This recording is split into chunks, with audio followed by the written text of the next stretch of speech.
زهر وفرحة عمر.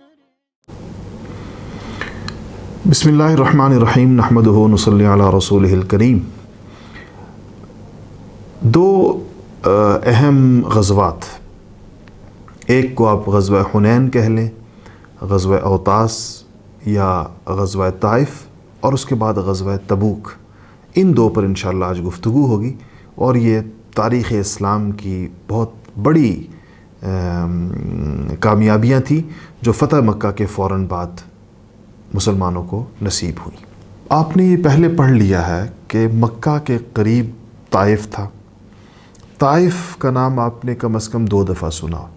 ایک آپ نے اس جگہ سنا کہ جب نبی کریم صلی اللہ علیہ وسلم کو بچپن میں دودھ پلانے کے لیے بی بی حلیمہ سعدیہ رضی اللہ عنہا جو آپ کی رضائی والدہ تھیں، وہ آپ صلی اللہ علیہ وسلم کو، وہ طائف سے آئی تھیں. ان کے قبیلے کا نام بنو سعد تھا، اور وہ بنو سعد جو ہے وہ شاخ تھا. حوازن ایک بہت مشہور بڑا قبیلہ ہے اس کی، اور وہ وہاں آپ کو لے کر کے، تو آپ کا بچپن طائف میں گزرا تھا. ایک تو آپ نے طائف کا نام وہاں سنا. دوسرا آپ نے طائف کا نام وہاں سنا کہ جب آپ صلی اللہ علیہ وسلم طائف والوں کو دعوت دینے کے لیے، اسلام کی طرف بلانے کے لیے طائف گئے تھے، اور انہوں نے بہت زیادہ برا سلوک کیا تھا اور پتھر مارے تھے، اور وہ ساری جس کو سفر طائف کہتے ہیں. یہ 2 دفعہ. اب یہ ہوا کہ جب آپ نے مکہ فتح کر لیا تو طائف چونکہ قریب تھا، تو طائف والوں کو یہ خطرہ ہوا کہ اب تو ہمارا نمبر ہے. تو پھر ایک غزوہ ہوا ہے بہت مشہور، جس کو غزوہ حنین بھی کہتے ہیں، غزوہ اوطاس بھی کہتے ہیں، اور غزوہ طائف بھی کہتے ہیں. 3 نام اس کے ہیں جو یہ غزوہ ہوا ہے. حنین مکہ اور طائف کے درمیان ایک جگہ کا نام ہے، اور یہاں جو قبائل رہتے تھے ان کو حوازن بھی کہتے ہیں. حوازن ایک قبیلہ ہے، اور ایک قبیلہ جو ہے وہ ثقیف، مشہور قبیلہ ہے طائف کا، بنو ثقیف جس کو کہتے ہیں. تو یہ قبائل جو ہے حوازن و ثقیف جو ہیں یہ یہاں پر رہتے تھے ان علاقوں کے اندر. اچھا، یہ بڑے جنگجو اور بڑے دلیر قبائل تھے. انہوں نے فتح مکہ کے بعد سوچا کہ قبل اس سے کہ ہمارا نمبر آئے، ہمیں خود پیش قدمی کرنی چاہیے، اور ہمیں نبی کریم صلی اللہ علیہ وسلم کے ساتھ جنگ کر کے ان کو شکست نعوذ باللہ دینی چاہیے. تو ان کا جو سردار تھا اس کا نام تھا مالک ابن عوف. یہ 20,000 آدمیوں کا لشکر لے کر نکلا صحابہ کا مقابلہ کرنے کے لیے، بلکہ حضور صلی اللہ علیہ وسلم پر حملہ کرنے کے لیے. اچھا، اس کے ساتھ نا ایک بہت ہی بوڑھا بندہ اس نے اپنے ساتھ رکھا ہوا تھا، اور اتنا بوڑھا تھا کہ وہ نہ چل سکتا تھا نہ پھر سکتا تھا. اس کو لوگوں نے اٹھایا ہوا تھا. اس بوڑھے کو یہ اس کا کمال تھا کہ اس کی ساری زندگی جنگوں میں گزری تھی، اور وہ بہترین قسم کا جنگجو تھا، اس لیے اس کو ساتھ رکھا ہوا تھا. تو کہ اس سے صلاح مشورہ کریں گے. بڑے عمر کے لوگ جو ہوتے ہیں وہ ایکسپیرینسڈ ہوتے ہیں، ان کے پاس بڑا تجربہ ہوتا ہے، ان کے اس کے تجربے سے فائدہ اٹھائیں گے. مالک ابن عوف جو سردار تھا وہ خود نوجوان تھا. تو مالک ابن عوف نے اس جنگ میں ایک عجیب کام یہ کیا کہ اس نے سب اپنے سپہ سالاروں سے اور اپنے سپاہیوں سے کہا، جنگ والے لشکر سے کہا کہ سب لوگ اپنا گھر بار، بیوی، بچے، ساز و سامان، بھیڑیں، بکریاں ساتھ رکھیں، کیونکہ جب یہ سب ہمارے ساتھ ہوگا تو ہمیں خیال ہوگا، جب جنگ چھڑے گی تو ہمیں خیال ہوگا کہ اگر ہم ہار گئے تو ہماری عورتوں کا کیا ہوگا، بچوں کا کیا ہوگا، مال دولت کا کیا ہوگا. تو اس چیز سب کو بچانے کے لیے ہم بہت زور و شور سے لڑیں گے. یہ اس کی عقل میں ایک بات آئی، تو کہا اس لیے سب لوگ اپنے سب لوگوں کو ساتھ لے کے چلو. جب یہ اس جگہ پہنچے جس کو وادی اوطاس کہتے ہیں، میں نے آپ کو بتایا نا کہ یہ 3 نام ہے اس کے، حنین بھی ہے اس غزوہ کا، اوطاس بھی ہے، اور طائف بھی ہے. تو وہ جو بوڑھا ساتھ تھا نا، تو بوڑھے نے پوچھا یہ کون سی جگہ ہے؟ لوگوں نے کہا کہ اوطاس ہے. تو اس نے کہا کہ بہت صحیح جگہ ہے جنگ کے لیے، یہاں پر نہ زمین بہت سخت ہے اور نہ اتنی نرم ہے کہ پاؤں دھنس جائیں، میدان بہترین ہے اور یہ لڑائی کے لیے بڑی مناسب جگہ ہے. تو پھر اس نے کہا کہ یہ کہ یہ کیا، اچھا وہ تو بوڑھا تھا نا، اس کی نگاہیں کام نہیں کرتی تھی. اس نے کہا یہ مجھے کیا آوازیں آ رہی ہیں بچوں کے رونے کی، اونٹوں کی اور بکریوں کی، اور گدھے چیخ چلا رہے ہیں، مطلب جو گھر کا جو جتنے جانور ہوتے ہیں. تو لوگوں نے کہا کہ وہ سارے گھر کا تو سارا ساز و سامان لے آئے ہیں. سردار نے کہا تھا، مالک ابن عوف نے کہا تھا. تو اس بوڑھے نے کہا کہ بڑی غلطی کی اس نے، بڑی غلطی کی. کہا کہ شکست کھانے والا جو ہے وہ کچھ بھی لے کر نہیں جا سکتا یہاں سے. جنگ میں اس نے کہا سوائے تلوار اور نیزے کے کوئی چیز کام نہیں آتی. نہ عورتیں کام آتی ہیں، نہ بچے کام آتے ہیں، نہ معلومات. جنگ تو تلواروں نیزوں کا کام ہے، تو یہ ان کو ساتھ لانے کی کیا ضرورت تھی. اور اگر شکست ہو گئی تو یہ سب کچھ دشمن کے ہاتھ میں جائے گا. تو اس نے کہا کہ بس اب یہ بچوں کو پیچھے رکھو اور عورتوں کو پیچھے رکھو، ساز و سامان پیچھے رکھو، تاکہ اگر شکست ہو جائے تو ان کو کوئی بھاگنے کا راستہ ملے. تو وہ جو تھا مالک ابن عوف تھا، جو سردار تھا، اس کو بڑا غصہ. اس نے کہا نہیں جی نہیں، بابا جی کی بات نہیں ماننی. اور اس کو اپنی جوانی کا نشہ تھا. اس نے کہا نہیں بالکل جی، بابا جی کی بات نہیں ماننی، اور آج اگر تم لوگوں نے میری بات نہ مانی تو میں خودکشی کر لوں گا یہاں پر. لوگوں نے کہا چلو ٹھیک ہے جی، تمہارے کہنے کے مطابق کرتے. نبی کریم صلی اللہ علیہ وسلم کو اطلاع ملی کہ یہ لوگ تیار ہو کر آ رہے ہیں. آپ نے ایک صحابی کو بھیجا معلومات کے لیے. وہ گئے اور انہوں نے تیاری کا سارا بتایا. نبی کریم صلی اللہ علیہ وسلم نے بھی تیاری کر لی، اور مختلف لوگوں سے مال یعنی وہ جمع کیا باقاعدہ. کچھ چیزیں آپ صلی اللہ علیہ وسلم نے قرض پر لی، اور کچھ چیزیں جو ہیں وہ بورو کی گئیں. جیسے صفوان ابن امیہ مسلمان نہیں ہوئے تھے ابھی تک، لیکن انہوں نے 100 زرہیں یعنی اس کے لیے دیں، استعمال کے لیے دیں کہ بعد مجھے واپس کر دی جائیں گی، 100 سے زیادہ زرہیں. تو یہ شوال کی 8 تاریخ تھی اور 8 ہجری ہے. 8 شوال 8 ہجری. 12,000 بندوں کا لشکر نبی کریم صلی اللہ علیہ وسلم کے ساتھ نکلا. وہ 20,000 تھے. جب 12,000 کا لشکر دیکھا نا، تو کسی شخص کی زبان سے نکل گیا اس لشکر میں سے، مسلمانوں کے لشکر میں سے، کہ آج تو ہم بہت زیادہ ہیں، آج ہمیں شکست نہیں ہو سکتی کم ہونے کی وجہ سے. یہ بات اللہ تعالیٰ کو پسند نہیں آئی. اللہ تعالیٰ یہ نہیں چاہتے کہ مسلمان اپنی تعداد کے اوپر بھروسہ کریں، اپنے ساز و سامان پہ بھروسہ کریں، مسلمان اپنے اسباب پہ بھروسہ کریں. اللہ چاہتے ہیں کہ مسلمان اللہ پہ بھروسہ کریں، چاہے ان کی تعداد تھوڑی ہو یا زیادہ ہو. اب وہ کسی ایک شخص کے دل میں آیا تھا، نیا مسلمان ہوا ہوگا، کیونکہ نئے مسلمان جو ابھی بھی مسلمان ہوئے تھے چند دن پہلے، وہ بھی ساتھ چلے تھے. حتیٰ کہ وہ لوگ بھی چلے تھے جو بھی مسلمان نہیں ہوئے تھے مکہ میں، جیسے کہ صفوان ابن امیہ، اور بھی لوگ وہ ایسے ہی گئے تھے ساتھ، وہ بھی لڑنے کے لیے گئے تھے. لیکن تو خیر، اس پر اللہ تعالیٰ جب ایسی کوئی بات کسی کے منہ سے نکل جائے جو اللہ کو پسند نہ ہو، تو اللہ تعالیٰ اس پر ایک جھٹکا تو دیتے ہیں تاکہ انسان کو احساس ہو جائے. تو جب یہ آگے چلے تو وادی حنین میں پہنچے مسلمانوں کا لشکر. تو یہاں انہوں نے گھات لگائی ہوئی تھی، حوازن اور ثقیف نے. اور تو اس نے کہا، مالک ابن عوف نے کہا کہ اپنی تلواروں کے کور جو ہے نا وہ توڑ دو. اور جیسے ہی مسلمان سامنے آئیں تو بس 20,000 تلواروں کے ساتھ ان کے اوپر ٹوٹ پڑو. تو اب بالکل صبح کی تاریکی تھی، روشنی نہیں نکلی تھی. مسلمان ایک درے سے گزر رہے تھے. درہ کہتے ہیں پہاڑوں کے درمیان جو تنگ راستہ ہوتا ہے، بالکل تنگ.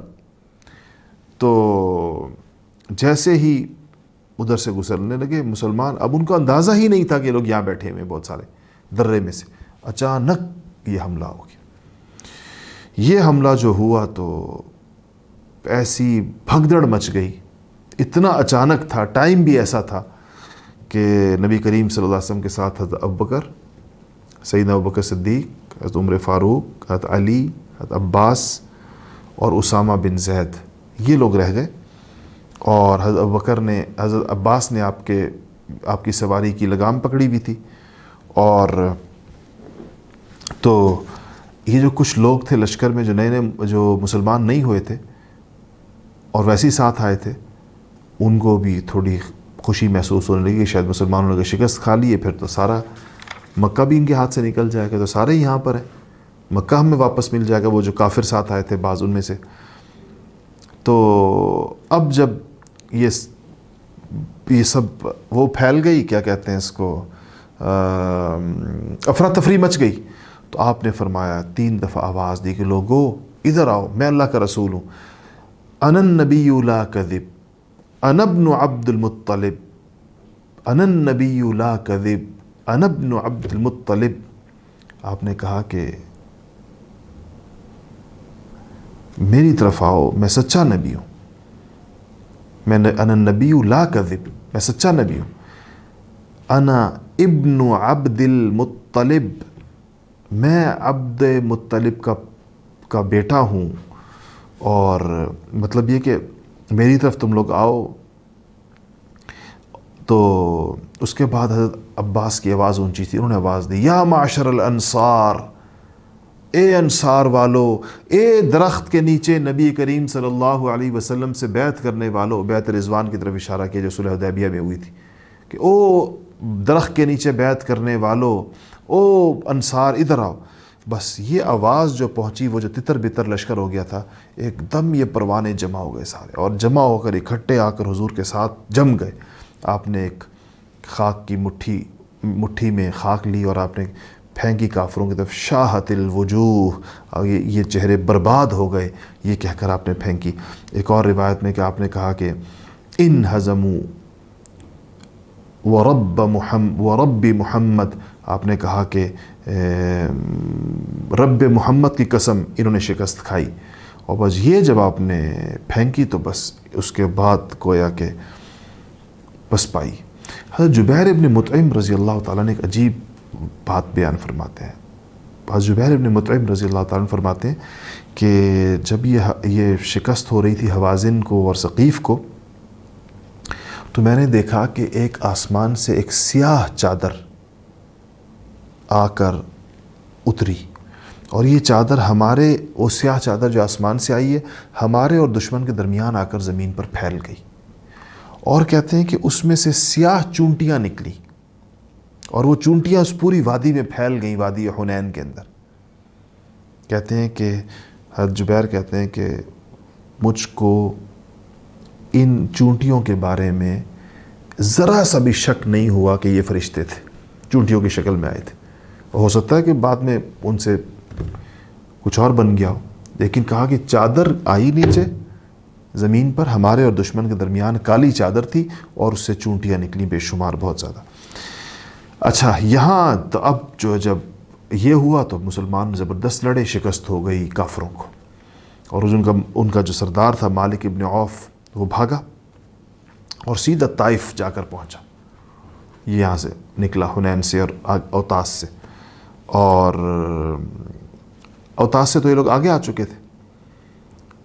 اس کے بعد جو ہے وہ بوڑھا جو تھا وہ اوتاس تک پہنچا، تو اس کے بعد کچھ لوگ اس سے آگے ایک نخلا ایک جگہ آتی، وہاں پہنچے، تو نبی کریم صلی اللہ علیہ وسلم نے حضرت ابو موسیٰ اشعری کو کچھ سپاہی دے کر اوتاس بھیجا، وہاں جا کر جو لوگ تھے ان کا خاتمہ کیا، اور اس کے بعد آپ طائف کے لیے روانہ ہو گئے، جہاں مالک ابن عوف محاصرے میں تھا۔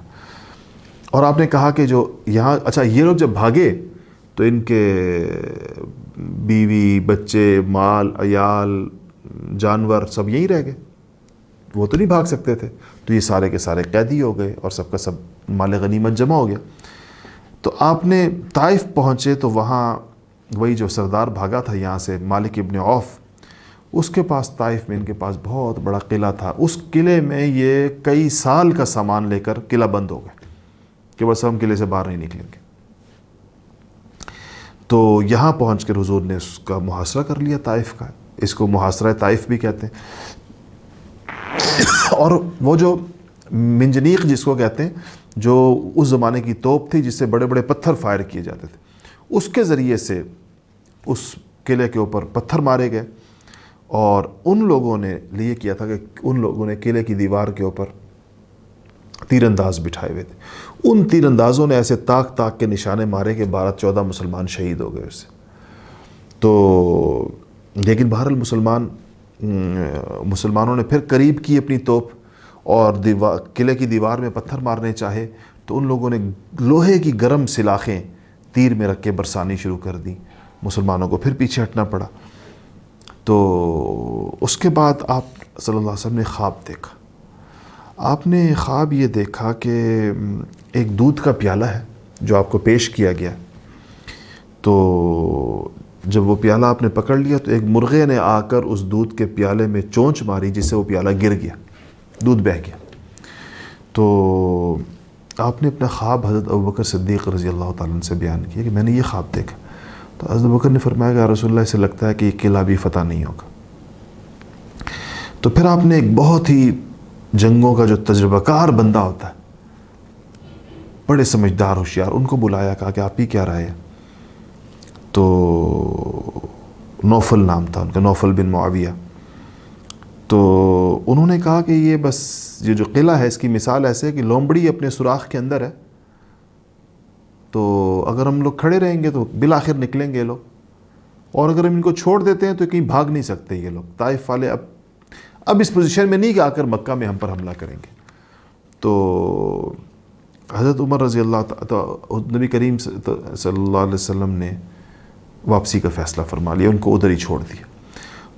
تو حضرت عمر نے کہا کہ یا رسول اللہ, ان کو ہم بددعا تو دے دیں کہ اللہ تعالیٰ ان کو برباد کرے, ہمارے ساتھی بھی شہید کیے اور یہ. تو آپ نے فرمایا کہ مجھے اس کی اجازت نہیں ہے کہ ان کو بددعا دوں. اس کی بجائے آپ نے ایک دعا کی کہ اللہم اہد ثقیفا, یا اللہ ثقیف کو ہدایت دے دے, وَأْتِ بِهِمْ مسلمین, ان کو مسلمان بنا کر میرے پاس لے آ, مسلمان بنا کر میرے پاس پہنچا دے. اچھا, اور عجیب یہ ہوا کہ یہ قلعہ بعد میں خود بخود فتح ہو گیا, یہ سب لوگ مسلمان ہو گئے, اور یہ جو مالک ابن عوف ہیں یہ خود حضور اکرم صلی اللہ علیہ وسلم کی خدمت میں مدینہ منورہ میں آ کر مسلمان ہوئے اپنے تمام لوگوں کے ساتھ. اس دن آپ بڑے خوش ہوئے جب یہ لوگ آئے مسلمان ہو کر, جس دن ثقیف آئے. اچھا, اب کیا ہوا, پھر آپ واپس اس جگہ آئے جعرانہ جس کو کہتے ہیں. بچوں, آپ کبھی عمرے کے لیے جاؤ تو جعرانہ سے عمرہ کیا جاتا ہے, مکہ مکرمہ سے بہت قریب ہے, 30-35 کلومیٹر کے شاید فاصلہ ہوگا, بندہ جاتا ہے. یہ وہ جگہ جہاں سے آپ نے سنت ہے کہ آپ نے عمرہ کیا ہے. تو اس جعرانہ پر آپ نے مال غنیمت جمع کیا ہوا تھا, وہی جو جب ان سے لڑائی ہوئی تھی پہلے والی, یہ اس طائف کے محاصرے سے پہلے تو جو مال غنیمت آیا تھا, اس مال غنیمت کتنا تھا, 6000 قیدی تھے, 6000 قیدی, عورتیں بچے, 24,000 اونٹ تھے, 24,000, 40,000 بکریاں تھیں, اور 4,000 اوقیہ چاندی تھی. اوقیہ ایک پیمانہ ہے چاندی کا, وہ تھی. اچھا, آپ نے 10 دن سے زیادہ وہاں پر انتظار کیا کہ یہ حوازن آئیں گے اپنے عورتیں بچے چھڑوانے کے لیے, تو نہیں آئے وہ لوگ, اتنے خوفزدہ تھے, قلعے سے باہر ہی نکل رہے تھے. تو پھر آپ نے ساری غنیمت تقسیم کر دی, قیدی بھی تقسیم کر دیے لونڈی غلام بنا کر, باقی اونٹ بھی تقسیم ہو گئے, بکریاں بھی تقسیم ہو گئیں, چاندی بھی تقسیم ہو گئی. تو اس کے بعد حوازن کا ایک وفد آیا جس میں 9 بندے تھے. انہوں نے آ کے اسلام قبول کیا اور نبی کریم صلی اللہ علیہ وسلم کے ہاتھ پر بیعت کی, آپ کی اطاعت قبول کی, اور کہا کہ ہمارا وہ واپس کر دیں, مال بھی اور افراد بھی. اور یہ واسطہ دیا کہ یہ تو وہ قبیلہ ہے, یعنی جو پیرنٹ قبیلہ تھا اوپر حوازن, یہ وہ ہے جس کے اندر آپ کی رضائی والدہ حضرت حلیمہ سعدیہ کا بھی یہی قبیلہ ہے, بنو سعد نام تھا ان کے قبیلے کا. تو کہا کہ انہوں نے, ان کے ایک بندہ تھا بڑا زوردار قسم کا اسپیکر تھا, اس نے کہا رسول اللہ یہ کون ہے, یہ آپ کی رضائی, یا رضائی کا مطلب دودھ پلانے والی ماں کی طرف سے آپ کی خالائیں ہیں, پھوپھیاں ہیں, یہ فلانی ہیں, رشتہ دار عورتیں ہیں. آپ جب چھوٹے تھے, آپ یہاں طائف میں آپ رہتے تھے, ان میں سے کسی نے آپ کو گود میں اٹھایا ہوگا, کسی نے آپ کو. تو انہوں نے بڑا سما باندھا کہ یا رسول اللہ یہ تو ایسا قبیلہ آپ اس کو. تو آپ نے فرمایا کہ میں نے تم لوگوں کا 10 دن انتظار کیا, تم نہیں آئے تو میں نے سب کچھ تقسیم کر دیا. اب تقسیم شدہ چیز میں کیسے واپس لوں؟ ہاں, جہاں تک بات ہے میری ذات کی اور میرے خاندان کی, ہمارے حصے میں جو کچھ آیا ہم تمہیں واپس کرتے ہیں, ہم تمہیں دیتے ہیں, وہ تو تمہیں دے دیا. اب جو رہ گیا باقی مسلمانوں کے پاس, تو تم اب یوں کرو کہ ظہر کی نماز میں سارے جمع ہوں گے, تم کھڑے ہو کر اپنی بات کر لو، میں تمہاری سفارش کر دوں گا۔ ان کا جی بہت اچھی بات ہے۔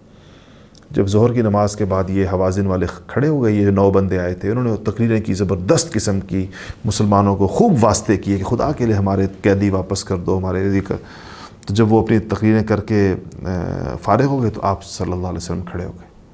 آپ نے اللہ تعالیٰ کی حمد و ثنا بیان کی، خطبہ دیا، اور پھر آپ نے کہا کہ مسلمانوں، یہ تمہارے بھائی ہیں حوازن والے، مسلمان ہو کر آئے ہیں، انہوں نے مسلمان ہو گئے سارے کے سارے۔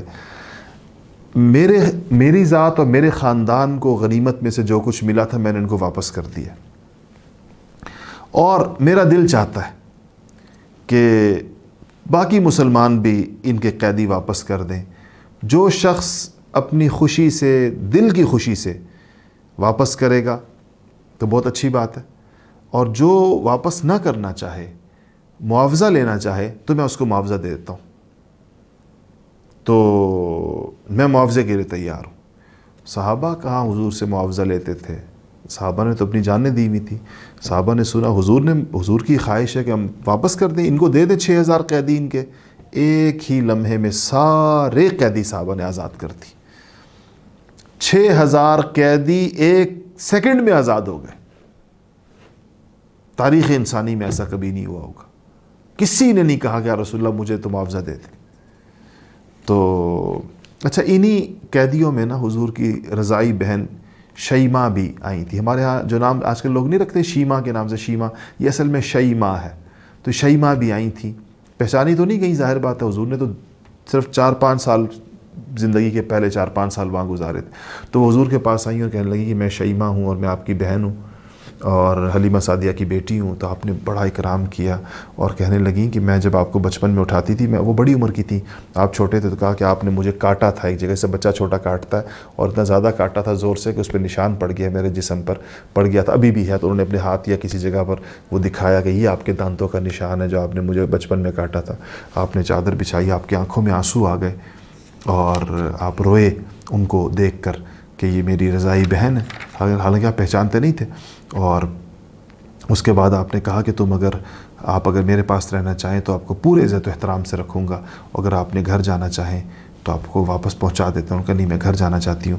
تو اس کے بعد جو ہے مسلمان بھی ہوئیں وہ، اور جب وہ جانے لگیں تو حضور نے ان کو کچھ اونٹ دیے، بکریاں دی بہت ساری، 3 غلام دیے، اور 1 باندی ان کو، 1 نکرانی بھی دی، اور ان کو کہا کہ عزت اور آبرو کے ساتھ ان کے گھر تک پہنچایا جائے۔ تو یوں اس کے بعد جو ہے کیا ہوا، ایک چیز اور اس کے اندر رہ گئی ہے، وہ میں آپ کو بتا دوں کہ اس جنگ میں آپ نے جب غنیمت تقسیم کی، جو مال غنیمت اتنا، تو زیادہ تر ان لوگوں کو تقسیم دی قریش کے جو نئے نئے مسلمان ہوئے تھے، ابھی فتح مکہ میں جو لوگ مسلمان ہوئے ان کو خوب دی۔ یعنی آپ اس سے اندازہ لگائیں کہ صفوان ابن امیہ مشہور سردار ہیں، یہ امیہ ابن خلف کے بیٹے تھے۔ امیہ ابن خلف جو حضرت بلال کے جو آقا تھے، جو بلال کو جو تکلیفیں دیتے تھے، تو صفوان ابن امیہ آ گئے تھے یہاں پر، ان سے 100 زرہیں قرض بھی لی تھی مسلمانوں نے، لیکن یہ مسلمان نہیں ہوئے تھے۔ تو جب انہوں نے دیکھا کہ اتنی ہزاروں بکریاں، تو یہ گئے حضور سے کہا کہ مجھے بھی چند بکریاں دے دیں۔ تو حضور نے ان کو ہزاروں بکریاں دے دی۔ یہ انہوں نے منظر دیکھ کر کہا کہ خدا کی قسم، اتنا سخی نبی کے علاوہ کوئی نہیں ہو سکتا۔ میں نے 2-4 مانگی تھی، انہوں نے مجھے ہزاروں دے دی بکریاں۔ کہا کہ یہ نبی ہی اتنا سخی ہو سکتا ہے۔ اسی وقت کلمہ لا الہ الا اللہ محمد رسول اللہ پڑھ لیا انہوں نے۔ اچھا، چونکہ اس طرح کے لوگوں کو ساری غنیمت ملی تھی، انصار کو نہیں ملی تھی، نہیں دی حضور نے، کیونکہ انصار تو پکے مسلمان تھے، یہ نئے نئے مسلمان ہوئے تھے بعض۔ تو کسی نوجوانوں میں سے کسی نے، انصار میں سے، کہہ دیا کہ ہم نے اتنی مشقت اٹھائی، ہر جنگ میں آگے آگے رہے، اور آج جب غنیمت ملی تو ہمیں حصہ نہیں ملا۔ کوئی نوجوان لڑکے جس طرح کہہ دیتے ہیں۔ یہ بات حضور کو پہنچ گئی، تو آپ نے سب کو جمع فرمایا۔ تو آپ نے کہا کہ دیکھو، یہ جو لوگ جن کو میں نے دیے، یہ بھی ہم نے مکہ پر حملہ کیا، ان میں سے کچھ لوگ قتل بھی ہو گئے، چند ایک لوگ، اور ان کی بے عزتی بھی ہو گئی۔ اب میں نے ان کی دلجوئی کے لیے ان کو دے دیا کہ یہ نئے نئے مسلمان ہیں، تاکہ ان کے دل جو پھٹے ہیں وہ جڑ جائیں، مضبوط ہو جائیں۔ آپ تو پرانے مسلمان ہیں، اس لیے میں نے آپ کو نہیں دیا۔ اور پھر آپ نے کہا کہ میں نے ان کو کیا دیا ہے؟ اور پھر آپ نے کہا کہ ان میں وہ لوگ بھی ہیں جن کو غزوات میں جن کے بھائی باپ بیٹے شہید مارے گئے ہیں مسلمانوں کے ہاتھوں، مطلب بدر میں مارے گئے، احد میں مارے گئے، خندق میں مارے گئے، ان کے بھائی بھتیجے باپ چچا یہ وہ لوگ ہیں مسلمان ہوئے، وہ غم بھی ان کو ہے۔ تو میں نے اس لیے ان کی دلجوئی کی۔ تو کہا کہ پھر آپ نے کہا کہ دیکھو انصار والو، میں نے ان کو کیا چیز دی ہے؟ میں ان کو اونٹ دی ہیں، بکریاں دی ہیں، جانور دی ہیں۔ تم کو تمہارے پاس تو رسول اللہ ہے، میں رسول اللہ تمہارا ہوں، تو کیا تم اس تقسیم پر راضی نہیں ہو کہ لوگوں کو تو جانور ملے، لوگوں کو اونٹ بکریاں ملیں، اور اے انصار والو تم کو رسول اللہ ملے؟ یہ جب آپ نے کہا تو انصار کی اتنا روئے انصار کہ ان کی داڑیاں آنسوؤں سے تر ہو گئیں، اور انہوں نے کہا کہ یا رسول اللہ اس سے اچھی تقسیم کیا ہوگی، اس سے خوبصورت کہ ہاں لوگوں کو جانور مل جائیں اور ہمیں اللہ کے حبیب مل جائیں، ہمیں اللہ کے رسول مل جائیں، اس سے زیادہ بڑی اچھی بات کیا ہوگی؟ اور انہوں نے کہا سارے انصار کہ یا رسول اللہ یہ ہم سب نے نہیں کی یہ بات، ہم میں سے چند کسی نوجوان نے، کسی چھوٹی عمر کے ناسمجھ بندے نے یہ بات کر دی، ہم کبھی بھی آپ کی تقسیم کے اوپر اعتراض نہیں کریں گے، آپ ہمیں کچھ بھی نہ دیں، ہم اس کے اوپر کبھی اعتراض ہمیں۔ اور پھر جو آپ نے فرمایا، پھر آپ نے کہا کہ قسم ہے اسی دوران یہ فرمایا اس ذات پاک کی جس قبضے میری جان ہے، اگر ہجرت ایک تقدیری فیصلہ نہ ہوتا تو میں انصار میں سے ہوتا، اور کہا کہ اگر ساری دنیا ایک گھاٹی کے اندر چلے، ایک رستے پر چلے اور انصار دوسرے رستے پر چلیں تو میں اس رستے پر چلوں گا جس پہ انصار چلیں گے۔ آپ نے ایسے انصار کو بیان کیا۔ پھر آپ نے دعا ادھر ہی کھڑے ہو کر ہاتھ اٹھا کر کہا کہ یا اللہ، اے اللہ انصار پہ رحم فرما، ان کی اولاد پہ رحم فرما، اولادوں کی اولاد پہ رحم فرما، اولادوں کی اولادوں کی اولاد پر رحم فرما اور مہربانی فرما۔ انصار روتے جاتے تھے، داڑیاں تر ہو گئیں ان کی آنسوؤں سے، اور حضور کی دعاؤں کے اوپر آمین آمین آمین کہتے تھے۔ اس طریقے کے ساتھ یہ تھا غزوہ، اس کو آپ حنین کہہ لیں یا اوطاس کہہ لیں یا طائف کہہ لیں۔ کامیاب و کامران اللہ جل شانہ کے فضل کرم سے مسلمانوں کی واپسی ہوئی، اور یہ مکہ کے بعد طائف اور اس کا آس پاس کا سارا علاقہ بھی ایک طرح سے کلیئر ہو گیا۔ طائف تو تھوڑا بعد میں سارے لوگ مسلمان ہوئے، لیکن کم سے کم جنگی اعتبار سے اسٹریٹجیکلی وہ جو ہے پورا علاقہ جو ہے وہ آپ کا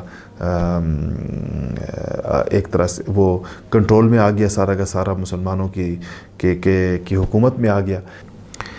تو یہ تھا غزوہ طائف یا غزوہ حنین یا غزوہ اوطاس جس کو کہتے۔ اس کے ساتھ کچھ ہی عرصے کے بعد سن تو بدل گیا ہے کہ 9 ہجری ہے، لیکن غزوہ تبوک ہوا ہے۔ تبوک کا نام آپ نے سنا ہوگا، ایک جگہ ہے آج بھی اس کو تبوک ہی کہتے ہیں۔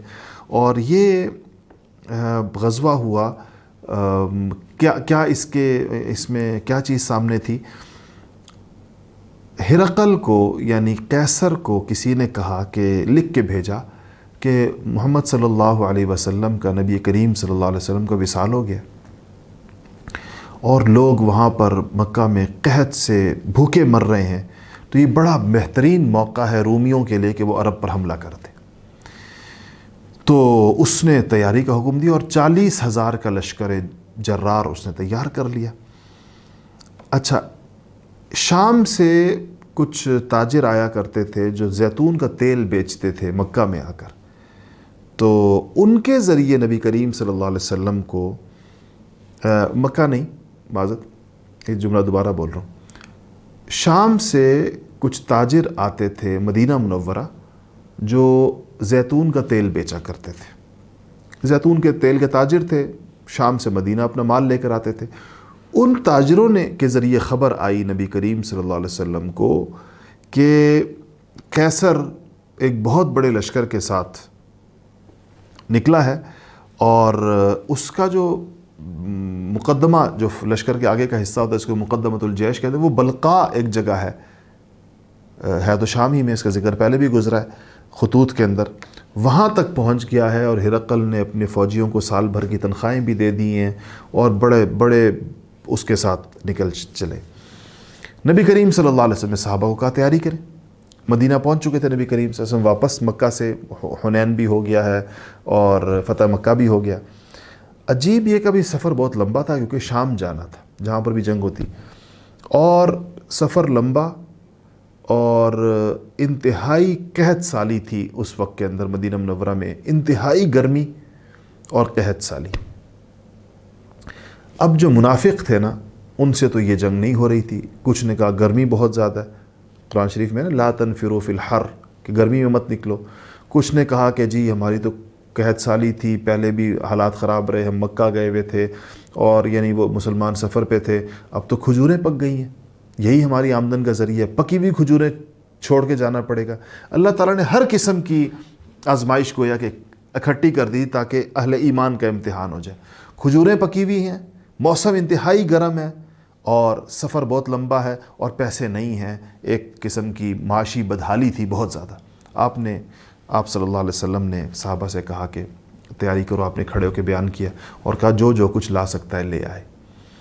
سیدنا عمر فاروق فرماتے ہیں رضی اللہ تعالیٰ، میں نے سوچا کہ آج ابو بکر صدیق سے آگے نکلنے کا موقع ہے۔ صحابہ تو ایک دوسرے سے آگے نکلنے کی کوشش کرتے تھے، تو آج ابو بکر صدیق سے آگے نکلنے کا موقع ہے۔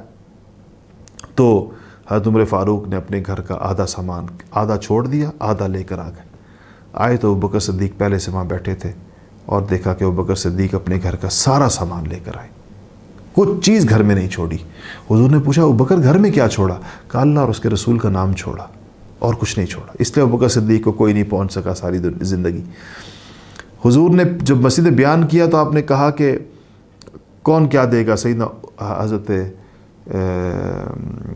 عثمان رضی اللہ تعالیٰ کھڑے ہوئے کہا رسول اللہ 100 اونٹ ساز و سامان سمیت۔ حضور نے کہا اور کون؟ عثمان پھر کھڑے ہوئے کہا رسول اللہ 200 اونٹ ساز و سامان سمیت۔ حضور نے کہا اور کون؟ کہا رسول اللہ 300 اونٹ ساز و سامان سمیت، 600 اونٹ ہو گئے سامان سمیت۔ اور اس کے بعد 1000 سونے کے سکے، 1000 دینار لا کے حضور کی جھولی میں ڈال دی عثمان غنی نے۔ حضور نے وہ سونے کے سکے اٹھائے، آپ یوں کرتے تھے، سونے کے سکے اس ہاتھ میں لے کر اس ہاتھ میں اور اس ہاتھ میں، اور صحابہ کہتے ہیں حضور فرما رہے تھے آج کے بعد عثمان کو اس کا کوئی عمل جنت سے روک نہیں سکتا۔ عثمان کی جنت اتنی پکی ہو گئی، کچھ بھی عثمان کر لے جنت اس کی پکی ہو گئی۔ آج جو کچھ اس نے اس موقع پر اسلامی لشکر کو جو اچھا قرآن شریف میں اس کی بڑے عجیب واقع، بہت سے صحابہ ایسے تھے ان کے پاس سواریاں نہیں تھیں کیونکہ شام تک جانا تھا، تو حضور کے پاس آئے کہ یا رسول اللہ ہمیں سواری دے دیں، تو حضور نے کہا میرے پاس بھی نہیں ہے۔ تو پھر وہ واپس لوٹے، ان کی آنکھوں سے آنسو بہہ رہے تھے کہ وہ سواریوں کے بغیر کیسے۔ ولا علی الذین، قرآن نے کہا الذین اذا ما اتوک لتحملهم قلت لا اجد ما احملکم علی تولوا واعینهم تفیض من الدمع حزنا، واپس لوٹے ان کی آنکھوں سے آنسو وہ رہے تھے کہ ان کے پاس نہ اپنی سواری تھی نہ نبی پاک صلی اللہ علیہ وسلم کے پاس سواری تھی۔ اس طریقے کے ساتھ صحابہ کو حضور اکرم صلی اللہ علیہ وسلم جب تیار ہو گئے تو نبی کریم صلی اللہ علیہ وسلم نے محمد ابن مسلمہ انصاری ایک صحابی ہیں، ان کو اپنا قائم مقام مقرر کیا اور ان کو مدینے کا والی مقرر کیا۔ اچھا جب آپ نکلے رستے کے اندر تو 30,000 تقریباً فوج جو ہے وہ اس کے ساتھ آپ مدینہ منورہ سے روانہ ہوئے۔ اس میں تقریباً 10,000 گھوڑے تھے، بدر میں 2 گھوڑے تھے، آج 10,000 گھوڑے تھے۔ رستے کے اندر وہ مقامات آئے جہاں پر عاد و سمود پر اللہ کا عذاب نازل ہوا تھا۔ حضور صلی اللہ علیہ وسلم نے فرمایا یہاں سے تیز چلو کیونکہ اللہ کے عذاب کی جگہ ہیں، یہاں پر ٹھہرو نہیں۔ اچھا اس کے بعد پھر جب تبوک پہنچنے سے ایک دن پہلے یا آپ نے صحابہ سے کہا کہ کل چاشت کے وقت میں تم تبوک پہنچو گے تو اس چشمے سے پانی مت لینا۔ تو آپ جب اس چشمے پر پہنچے تو وہاں پانی رس رہا تھا ایک ایک قطرہ کر کے، تو بڑی مشکل سے ایک برتن میں پانی جمع کیا گیا۔ آپ نے اس برتن سے جو پانی لیا، جو برتن نے بڑی مشکل سے قطرہ قطرہ جمع کیا، اس سے آپ نے اپنا ہاتھ اور منہ دھو کر اس پانی کو واپس چشمے میں ڈال دیا، اور جیسے ہی آپ نے یہ پانی چشمے میں ڈالا وہ چشمہ ایک فوارے کی طرح پھوٹا اور اس میں سے تیز رفتار پانی باہر نکلا اور سارا لشکر اس سے سیراب ہو گیا۔ آپ نے حضرت معاذ سے کہا، اس جگہ پانی نہیں تھا، آپ نے کہا معاذ اگر تو زندہ رہا نا تو اس سارے خطے کو سرسبز و شاداب دیکھے گا۔ اور کہتے ہیں کہ بعض میں آنے والے مفسرین لکھا ہے کہ وہ چشمہ آج تک جاری ہے، اور کہتے ہیں وہ علاقہ اتنا سرسبز و شاداب ہے۔ تبوک پہنچ کر آپ نے 20 دن قیام فرمایا اور آپ کیسر کا انتظار کرتے رہے، لیکن نہیں آیا، اور کیسر کو شاید آپ کی تیاری کا پتہ چل گیا تھا یا اللہ پاک نے اس کے اوپر روب ڈال دیا۔ کیسر رستے میں ہی سے واپس ہو گیا. لیکن آپ کے اس اقدام سے اور اتنے بڑے لشکر کے جانے سے اور اس کے بعد قیصر کے اس طرح واپس جانے سے پورے عرب پر بھی اور دور دور تک آپ صلی اللہ علیہ وسلم کی اللہ نے دھاک بٹھا دی, اور بڑے دور دور سے قبائل آ کر جو ہے وہ آ کر اسلام قبول کرتے رہے. یعنی قیصر سے مقابلہ تو نہیں ہوا, لیکن اوور آل امپیکٹ اس کا جو ہے فائدہ بہت بڑا پہنچا, اور آپ صلی اللہ علیہ وسلم کی دعوت خوب پہنچی. خود بخود لوگ آ رہے ہیں ملکوں سے, ادھر سے ادھر سے. یعنی اس کے بعد اتنے وفود آئے ہیں کہ سیرتی کتابوں وفود کہتے ہیں وہ جو لوگ ایک وفد کی ڈیلیگیشن ایک کی شکل کے اندر آتے تھے, ڈیلیگیٹس آتے تھے, تو وہ سینکڑوں آئے ہیں, اور ہر ایک کے اندر کتنے کتنے لوگ اور اپنے قبیلوں کی نمائندگی کرتے ہوئے کہ ہم بھی مسلمان, ہم بھی مسلمان. وہ جو قرآن نے کہا ہے نا یدخلون فی دین اللہ افواجا, اس کا منظر تھا. تو اس طریقے کے ساتھ غزوہ تبوک مسلمانوں نے بغیر لڑے ہی جیت لی ایک طرح سے. اس کی جو جیتنے کے جتنے بھی فوائد ہو سکتے تھے وہ مسلمانوں کو اللہ پاک نے عطا فرمائے الحمدللہ. تو یہاں ہمارے 9 ہجری کے اس اہم واقعے کا اختتام ہوا. کل انشاءاللہ ہم حجۃ الوداع پڑھیں گے, آپ صلی اللہ علیہ وسلم کی زندگی کا جو آخری حج تھا, جو بہت ہی اہم اور قیمتی موقع تھا. انشاءاللہ کل وہ پڑھیں گے, اور پرسوں اللہ نے چاہا تو ہم اپنا آخری سبق پڑھیں گے. اللہ جل شانہ اس پڑھنے کو قبول فرمائے. وآخر دعوانا ان الحمدللہ.